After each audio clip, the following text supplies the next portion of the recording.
नमस्कार बच्चों, आइए आज हम लोग कबीरदास जी के साखी के आगे के भाग को पढ़ते हैं। एक वीडियो जो मैंने दिया उसमें कुछ दोहे का अर्थ मैंने आपको बताया, कबीरदास जी का संक्षेप में परिचय दिया। आज उसके आगे के दोहे को हम देखते हैं और समझते हैं।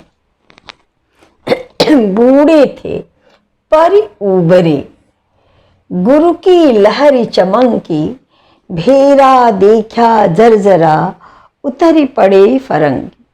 बच्चों, एक चीज़ कहना है कि आप अपनी पुस्तक अपने सामने खोल लें।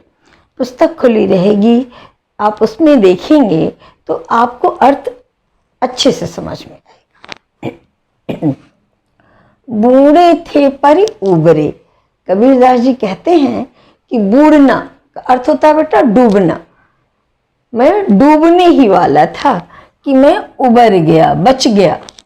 गुरु की लहर चमंकी, गुरु की लहर चमकी। गुरु की लहर चमकी मतलब गुरु ने ज्ञान दिया और उस ज्ञान से एक प्रकाश हुआ, ज्ञान से प्रकाश हुआ। तो मैंने क्या देखा?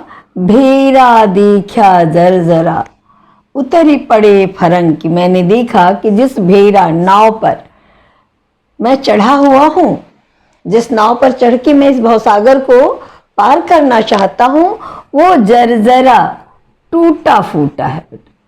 जर्जर का अर्थ क्या होता है? टूटा फूटा। वो नाव टूटी फूटी है, और जब नाव टूटी फूटी है तब तो पानी उसमें भरेगा और डूब जाएंगे। उतरी पड़े फरंगी, जब इन्होंने देखा कि वो नाव टूटी फूटी है तो तुरंत उस नाव से ये उतर गए, कूद पड़े। अर्थ को एक बार फिर समझो बच्चों कि साधारण नाव का प्रतीक लिया, नदी पार कर रहे हैं, सागर पार कर रहे हैं। अगर नाव टूटी है तो उसमें पानी भरेगा, और पानी भरेगा तो नाव भी डूबेगी और उस पर सवार भी डूब जाएंगे। तो अगर हम लोग उस पर हों तो कूद के उतर जाएंगे। यहाँ इन्होंने उसी प्रतीक के माध्यम से ज्ञान और अज्ञान को समझाया है। भवसागर पार करने में ज्ञान सहायक ये बताया है। अर्थ देखें, कबीरदास जी कहते हैं कि मैं संसार सागर में डूबने ही वाला था पर उबर गया। उबरना माने बच जाना, बच गया, क्योंकि गुरु की लहरी चमंकी। गुरु ने ज्ञान दिया और उनके ज्ञान की लहर जो चमकी, उससे जो प्रकाश हुआ, तो उसमें मैंने क्या देखा कि जिस नाव पर, जिस भेड़े पे, जिस नाव पर मैं चढ़ा हुआ हूं, अर्थात जिस साधन से मैं चल रहा हूं, जिस मार्ग पर मैं चल रहा हूं, वो टूटा फूटा है। वो मुझे इस भवसागर में डुबा देगा। और ये ज्ञान होते ही मैं उतरी पड़े फरंगी। मैं फरंगी माने शीघ्रता से उस नाव से उतर गया, अर्थात अज्ञान के मार्ग को मैंने छोड़ दिया। अज्ञान क्या है? काम, क्रोध, माया, मोह, लोभ, संसार के सुख में मैं उलझा हुआ था।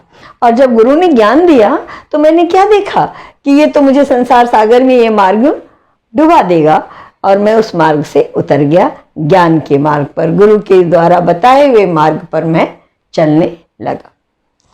अब बेटा इसका थोड़ा सा काव्य सौंदर्य आप देख लें कि जैसे बूढ़ना, उबरना, लहर चमंकी, जरजरा, फरंगी, जर्जर को जरजरा लिखा, फरंगी, ये सारे शब्द क्या कह रहे हैं कि भाषा बिल्कुल पहले बताया गया है, एकदम याद कर लो। जितना साखी में या कबीरदास जी का जहां भी पद आए, दोहा आए, वहां आप भविष्य में अगर रामायणी से चौपाई है, जो कुछ आता है उसमें भाषा सदुक्कड़ी है, एकदम आराम से आप लिखें।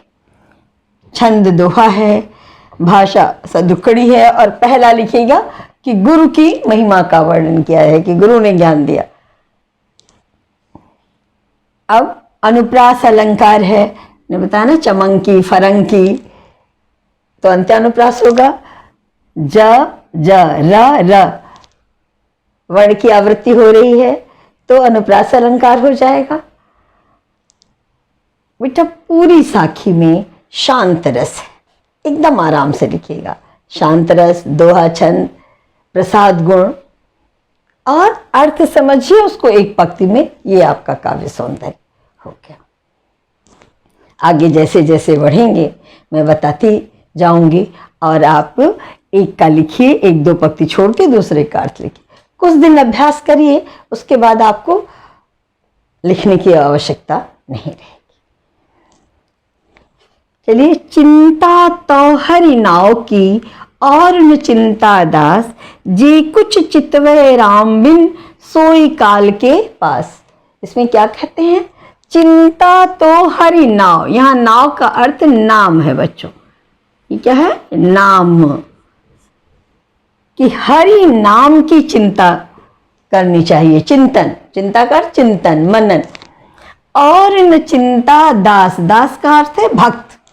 एक भक्त को संसार की और किसी भी चीज का चिंतन नहीं करना चाहिए, उसे केवल ईश्वर के नाम स्मरण का चिंतन करना चाहिए। बाकी तो ईश्वर उसे खुद ही संसार सागर से पार कर देंगे। जे कुछ चितवै राम बिन, राम बिन, राम को छोड़ करके, जे कुछ, जिस किसी चीज का वो चिंतन करता है, सोई काल के पास, वह उसे काल माने मृत्यु के पास ले जाती है। अर्थात राम को छोड़ करके, ब्रह्म को छोड़ करके मनुष्य जिस किसी भी चीज की चिंता करता है, चाहे उसे भौतिक सुख हो, पति पत्नी, माया मोह, धन दौलत, जिस चीज की भी वो चिंतन करेगा, वह उसे संसार सागर में डुबा देगी, जन्म मृत्यु के चक्र में फंसा देगी। इसलिए वो क्या कहते हैं, फिर से देख लो, कि एक भक्त को केवल ईश्वर के नाम का चिंतन करना चाहिए, अर्थात हमेशा ईश्वर के नाम का स्मरण करना चाहिए और संसार की किसी भी चीज का चिंतन उसे नहीं करना चाहिए। क्योंकि राम को, परमात्मा को छोड़ करके वो जिस किसी भी चीज की चिंता करता है, चिंतन करता है, वह उसे मृत्यु के पास ले जाती है। अतः उसे केवल ईश्वर के नाम का चिंतन करना चाहिए। ये अर्थ हुआ बच्चों। एक बार यहाँ फिर काव्य सौंदर्य आप देखें, वही दोहा छंद हो गया, भाषा शतुक्कड़ी, शांत रस, प्रसाद गुण, इतना तो आप आंख बंद करके लिख लीजिए। इसके बाद बेटा इसमें सबसे महत्वपूर्ण है राम। राम शब्द आया हुआ है और ये निर्गुण निराकार ब्रह्म की उपासना करते थे। अब आप पहला वीडियो देखें, अगर देखे हैं तो उसमें हमने बताया है कि रामानंद जी का पैर पंचगंगा घाट पर ये सोए रहते हैं, इनके सीने पर पड़ता है और वो राम राम कह के पीछे हट जाते हैं। उस राम को इन्होंने गुरु मंत्र माना, परब्रह्म परमात्मा का वो प्रतीक है। ये दशरथ पुत्र राम की उपासना नहीं करते थे। तो इसका सबसे मुख्य आपका काव्य सौंदर्य होगा कि राम शब्द गुरु मंत्र राम है, वह परब्रह्म परमात्मा के लिए आया है। दशरथ पुत्र राम का वर्णन कबीरदास जी ने नहीं किया है। इस तरह काव्य सौंदर्य पूरा करें। बच्चों, मैं आपको पहले भी कह चुकी हूँ, फिर से कह रही हूँ कि जब आप काव्य सौंदर्य लिखें तो अगला अर्थ लिखने के पहले 2-3 पंक्ति छोड़ दें, क्योंकि जैसे जैसे मैं आगे बढ़ूंगी काव्य सौंदर्य में बताती चलूंगी। अगर पहले पढ़े दोहे में कुछ समझ में आता है तो आप लिख दें, क्योंकि अलंकार का वीडियो आप देखें और अलंकार बेटा अपने से ढूंढें। कुछ कुछ मैं बताती चलूंगी, लेकिन अलंकार आप अपने से देखें, क्योंकि मैं अगर बता दी तो रटना हो जाएगा। मैं उदय प्रताप इंटर कॉलेज वाराणसी में बेटा प्रवक्ता के पद पर थी, तो मैं वहां भी बच्चों को यही कहती थी, यहाँ तक कि सामने कॉपी पे लिखने नहीं देती थी, कि आप मुझे सुने और घर जा करके लिखें, अभ्यास करें। चलिए अगला दोहा हम लोग पढ़ते हैं।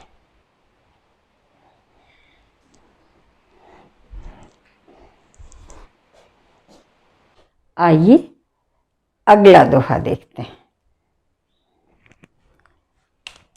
तू तू करता तू भया, मुझ में रही न हूं, बारी फेरी बली गई, जित देखो तित तुम। देखो कबीरदास जी क्या कहते हैं कि तू करता तू भया, मुझ में रही न हूं। कि हे ईश्वर, तुमको कहते कहते, तू कहता, तुमको रटते रटते, तुमको पुकारते पुकारते, तू भया, मैं हो गया हूं, तुम में लीन हो गया हूं। कि मुझ में रही न हूं, मेरे अंदर हूं मतलब मैं हूं, मैं, ये समाप्त हो गया। मैं का अर्थ अपना अस्तित्व, अपनी पहचान, घमंड, मेरे अंदर से मैं समाप्त हो गया। हे ईश्वर, तू करता करते, तुमको याद करते करते मैं हो गया हूं। मेरे अंदर से मैं, अहम की भावना, मैं हूं, ये समाप्त हो गया। बारी फेरी, मेरे हृदय में ऐसा परिवर्तन कि बारी फेरी, जन्म मृत्यु का चक्र, जन्म मृत्यु का चक्र जो है बली गई, वो जल गया है। मेरे हृदय में परिवर्तन हुआ जिसके कारण मेरा जो जन्म मृत्यु का चक्र है वो जल गया, समाप्त हो गया है। उसका मैंने बलिदान कर दिया। मैंने ऐसा कर्म किया कि ये जन्म मृत्यु के चक्र से मैं मुक्त हो गया हूं। कैसे? कि जित देखो तित तू। हे ईश्वर, मैं जहां देखता हूं वहां मुझे तुम दिखाई देते हो। बेटा, ये पूरी सृष्टि, जड़ चेतन, सब ईश्वर की सत्ता है, सब में ईश्वर की चमक है। तो कबीर अब जहां भी देखते हैं, उनके हृदय में परिवर्तन हुआ है, वो जहां भी देखते हैं उन्हें ईश्वर ही ईश्वर दिखाई देता है। मुझ में, तुम में, खड्ग खंभ में, जह देखो तह राम ही राम, प्रहलाद ने कहा था ना।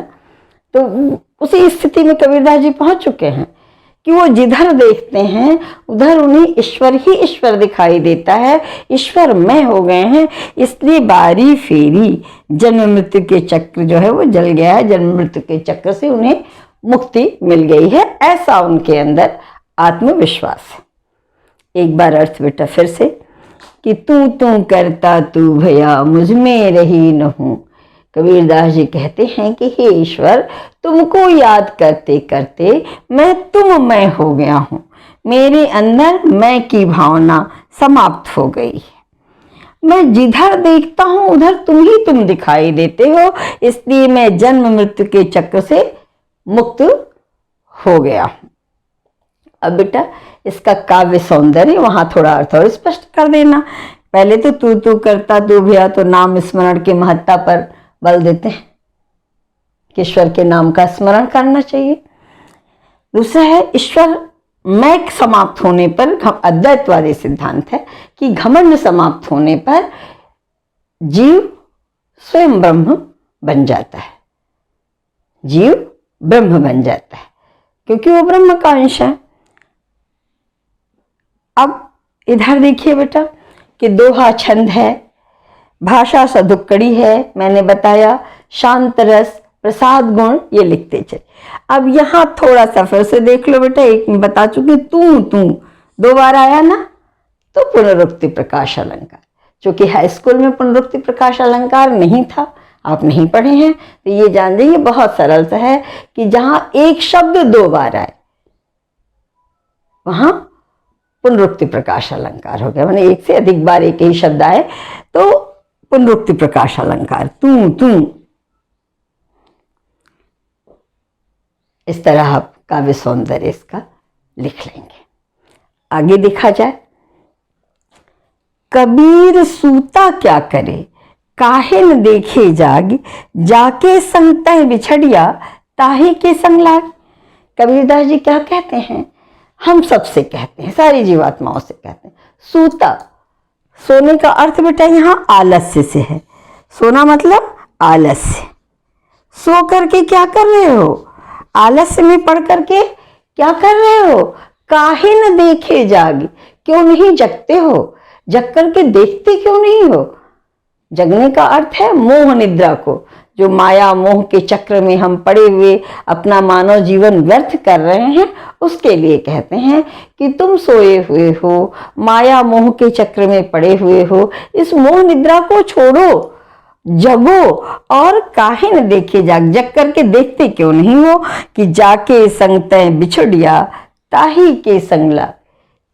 जिसका संग यानी साथ, बिछुड़िया वियोग हुआ, अर्थात जिसका संग छोड़ करके, जिससे बिछुड़ करके तुम इस संसार में आए हो, ताही के संग लाग। ऐसा काम करो कि फिर उसी के साथ लग जाओ, उस जगह चले जाओ। बेटा, हम अगर अपना घर छोड़ करके कहीं जाते हैं, मान लो रास्ता ही भटक गए, तो फिर खोज के अपने ही घर तो आते हैं। तो यही वो कह रहे हैं कि जाके संग तय बिछड़िया, कि हम परमात्मा के अंश हैं, उनसे बिछुड़ करके ये शरीर लेके यहाँ आए हैं, तो ऐसी कोशिश करें, मुख्य घर तो हमारा परमात्मा के पास है, ऐसी कोशिश करें कि ये माया मोह काम क्रोध लोभ सब छोड़ें और छोड़ करके पुनः उस पर ब्रह्म परमात्मा के पास हम पहुंच जाए। अब अर्थ एक बार लिखने के लिए आप देख लें। कबीर दास जी कहते हैं कि ऐ मनुष्य, तुम सो करके आलस्य में मोह निद्रा में अपना ये मानव जीवन क्यों व्यर्थ कर रहे हो? मोह निद्रा को छोड़ो, त्यागो, जगो और जग करके देखो, विचार करो कि जिस परब्रह्म परमात्मा से बिछुड़ करके तुम यहाँ आए हो, ऐसा काम करो, काम क्रोध माया मोह लोभ छोड़कर सद्मार्ग पर चलो कि पुनः तुम उसी परमात्मा से मिल जाओ, अपने घर पहुंच जाओ। अब बच्चों, यहाँ पर ये सोना आलस्य और मोह निद्रा का प्रतीक है, जगना ज्ञान का प्रतीक है, तो प्रतीकात्मक भाषा हो गई ना। और बताते हैं कि परब्रह्म परमात्मा हमारा निवास स्थान है। हम माया मोह को त्याग करके परब्रह्म परमात्मा की प्राप्ति कर सकते हैं सद्मार्ग पर चल के। तो 2-3 पंक्ति में ये चीजें लिख दीजिए अलग अलग करके। फिर वही दोहा छंद है, भाषा सदुक्कड़ी है, शांत रस है, प्रसाद गुण है। इस तरह से आप काव्य सौंदर्य लिखें और लिख करके बार बार बच्चों अभ्यास करें। अगर वीडियो पसंद आ गया हो बच्चों, तो इसको लाइक करें, शेयर करें, सबसे पहले सब्सक्राइब कर लें, तो फर्स्ट ईयर का सारा अर्थ इस पर मैं आपको बताऊंगी और कबीरदास जी के बारे में भी बताऊंगी। मुझे सुनने के लिए बच्चों बहुत बहुत धन्यवाद। अगला अर्थ अगले वीडियो में।